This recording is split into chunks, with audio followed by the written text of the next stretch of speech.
Lock spin-off manga episode Nagi has recently released its 34th chapter, following the story of Seishiro Nagi and his journey throughout Blue Lock. As Nagi challenges the World 5 despite Chigiri's injury, and Ryo begins to move towards his own goals, what will come from both of the players as they follow their egos? Well, in today's video, I'll be going through Blue Lock episode Nagi chapter 34 and giving you my thoughts and opinions regarding the chapter and how it impacts the rest of Nagi's development. Now, unlike my typical Blue Lock chapter reviews, not only do I have all high quality scans, but I do have the official translations. And let me just say, this was a pretty damn good chapter. Before I get into the chapter though, I want to leave a spoiler warning for the events of this chapter, and if you want to read it for yourself, click off this video now. Also, you should join my Discord server. It's called the Neo Egoist Geeks, and the link to it is down below. Our chapter debuts with a color page of a kid Nagi in this cool looking attire. He's sitting in this classroom like setting with some helmet sitting in a trophy case behind him as the walls are painted with what looks like rainbow squids. The title of the chapter is Chapter 34. Never wake up from this dream. Our chapter officially begins with another shot of Nagi and Ryo as they race towards their respective dreams. Nagi in the World 5 game and Ryo in the 4v4 match. Starting in Ryo's domain, we see him use his individualized dribbling to break past the opposing number 24 player as Corona rushes in to press him, telling him that he's run far enough and that he isn't getting through him. He tells Corona to try and stop him, as he hits Corona with the same tight dribbling technique that he used against Ryo in the previous chapter. Corona notices this himself and is shocked by it. As Ryo continues, he goes on a solo break, which kinda reminds me of Yukimiya's street dribbling, breaking past number 25 in the process. Ryo moves with only one thought in mind: scoring a goal in my own color. We cut back to Nagi, who is pushing down the field as the World 5 members in Adam Blake and Cavazos begin to press him, with Dada Silva waiting in anticipation. They all comment about how Nagi has no chance against them. However, Nagi's aggressive press forward was a distraction as he sends a back heel pass to Zantetsu, who was behind him.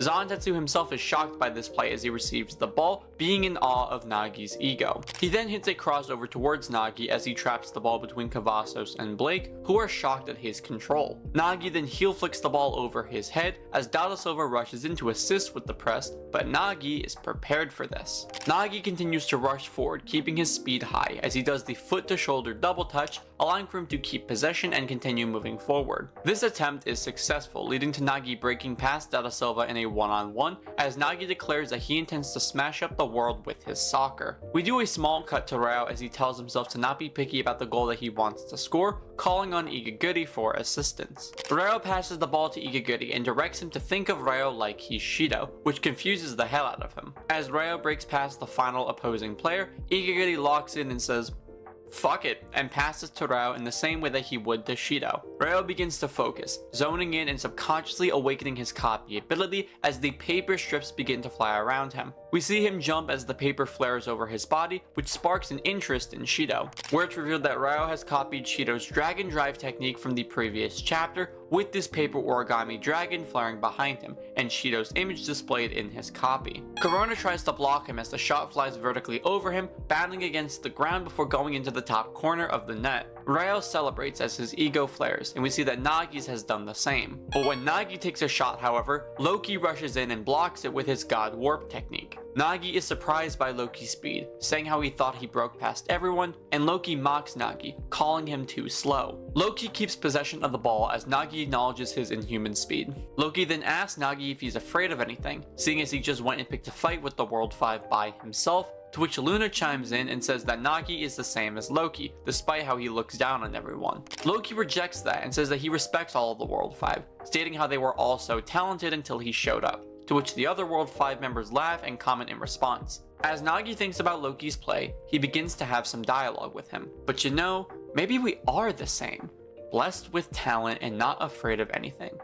But to put it another way, when you learn fear, it will destroy you. Loki stares at Nagi as he stares back, thinking about Ryo and the development of the world that Nagi has finally discovered. We cut back again to Ryo's team, who is celebrating their victory in the 4v4 game, with Igaguri rushing over to celebrate with him. He compliments Ryo and complains about how he was hiding that special weapon, to which Ryo is confused about that. Ryo says that his idea was simply to copy them, but he mentions how he'll never be able to catch up to prodigies by doing that. Igaguri just accepts that answer, but Shido seems to realize something more. Shido actually discerns that Reo's unique talent, exclusive to him, is his unique ability to copy others. Reo then asks who they should take, to which Igaguri suggests that they take Corona, to which Reo agrees. Shido chimes in though, telling him not to give up on or misjudge his own explosion, calling him a chameleon in the process. We get these small reactions from Corona, Tetsu, and Igaguri after the game, as we see this final team to survive the second selection make it through, making their way towards victory. We cut away back to Nagi's team as they are learning the same language stuff that Izagi's team did back in season 1 of the anime.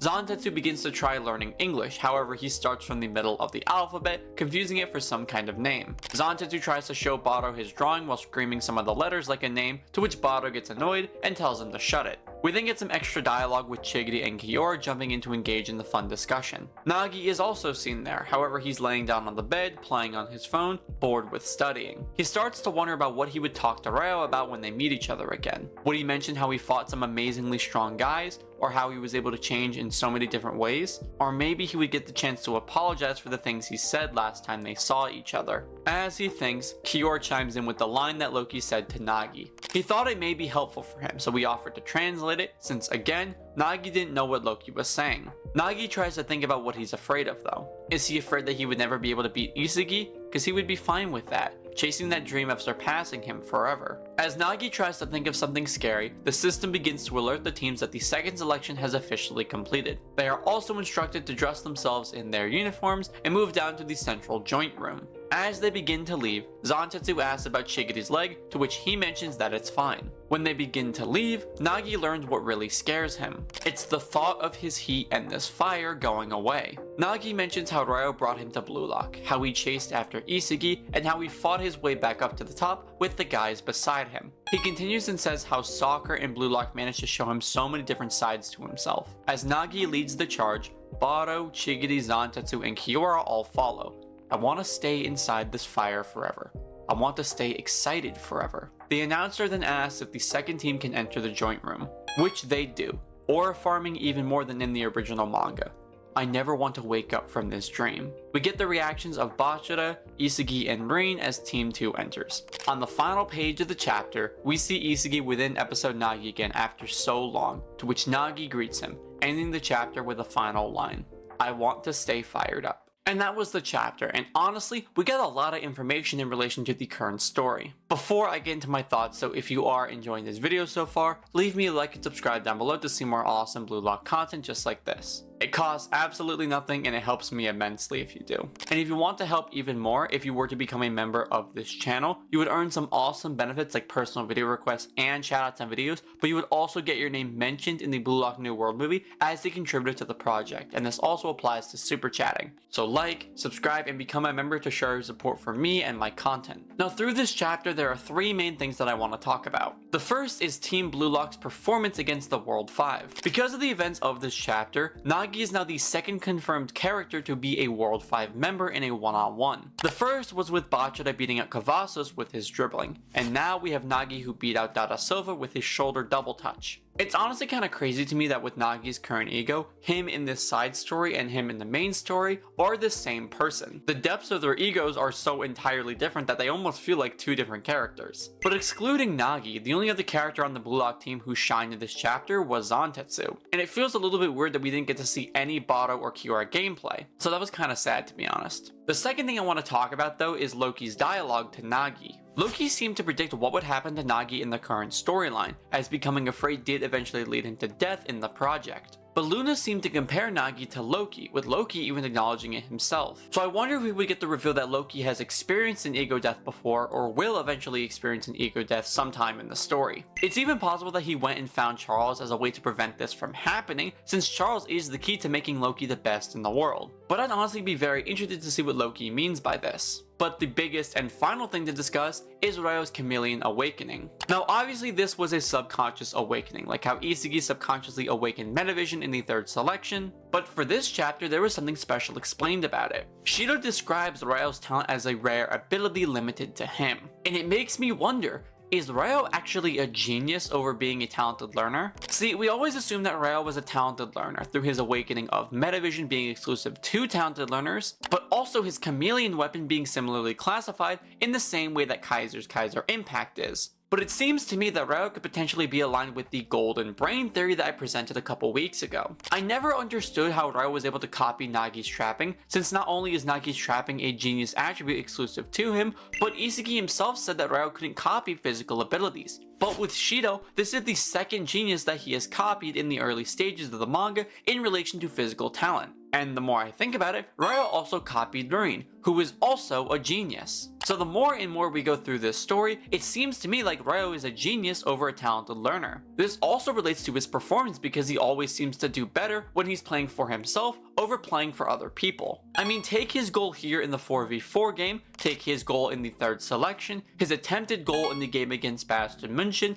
and his goal against FC Barca. Reo plays better when acting for himself rather than for someone else, which seems to me like Reo may be a genius instead of a talented learner or a golden brained individual like my theory suggests. And if you don't know what the golden brain theory is, go check out my video on it. I think it's really good. But those were just my thoughts and predictions in regards to Blue Lock episode Nagi chapter 34. Now with the end of this chapter, it is not the end of the episode Nagi series, which makes me wonder what is to come next. Of course, we do know the events that are going to happen, but I'm more interested in the pacing and the stuff that we're going to be learning from Nagi's perspective. But aside from that, I hope you guys did enjoy this video and will continue to enjoy it in the future. I just want to say thank you so much to all the members of the channel who help support me and my content. And if you wish to earn some awesome benefits like they do, and even get your name mentioned in the Blue Lock New World movie, become a member yourself and help support me and my content moving forward. And just a final reminder to join my Discord server if you're interested in getting any more involved with our amazing community. As for the question of the video though,